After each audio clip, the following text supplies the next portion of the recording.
సంవత్సరాల తరబడి ఎన్ని మందులు వాడినా మీ మోకాల నొప్పులు తగ్గట్లేదా? ప్రాణ పెయిన్ క్లినిక్ లో అత్యాధునిక చికిత్స. వైసీపీ ఎమ్మెల్సీ వీడియో లీక్ పై రంపచోడవరం ఎమ్మెల్యే ఆగ్రహం వ్యక్తం చేశారు. అనంతబాబు పలు అక్రమాలకు పాల్పడమే కాదు, మహిళలను వేధించారని మండిపడ్డారు. మహిళా ఉద్యోగులను లైంగిక ఇబ్బందులకు గురి చేశారని ఆరోపించారు. అనంతబాబు వీడియో లీక్ పైన ఆమె స్పందించారు. అడ్డంగా దొరికిపోయి మార్ఫింగ్ వీడియో అంటూ బుకాయిస్తున్నారని ఎద్దేవా చేశారు. అనంతబాబు ఎలాంటి వ్యక్తో ఏజెన్సీలో అందరికీ తెలుసునన్నారు. అనంతబాబుకు ఓ మహిళతో ఉన్న వివాహేతర సంబంధాన్ని బయటపెడతాడన్న అనుమానంతోనే నాడు దళిత డ్రైవర్ సుబ్రహ్మణ్యంను చంపారని శిరీష విమర్శించారు.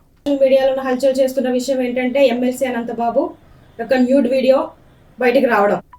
నిజంగా ఈరోజు ఈ విషయాన్ని చెప్పుకోవాలంటేనే చాలా సిగ్గుపడాల్సినటువంటి పరిస్థితి. ఎందుకంటే నియోజకవర్గంలో ఇలాంటి పరిస్థితులు కూడా చోటు చేసుకుంటాయా, ఇలాంటి వారు కూడా ఉన్నారా అని ఈరోజు చాలా మంది ఫోన్ చేసి చాలా రకాలుగా మాట్లాడడం అడగడం కూడా జరుగుతూ ఉంది. నిజంగా ఈ ఎమ్మెల్సీ అనంతబాబు అనే వ్యక్తి ఒక న్యూడ్ వీడియో ఒక మహిళతో అక్రమ సంబంధాలు ఏర్పాటు చేసుకొని ఆ అమ్మాయితో ఏదైతే వీడియో కాల్ మాట్లాడుతూ తను ఏదైతే ప్రవర్తించాడో అది పొద్దున్న లేసి మేము టీవీలో చూసాము, చాలా మంది కూడా చెప్పారు. ఇది చాలా సిగ్గుపడినటువంటి విషయమనే చెప్పాలి.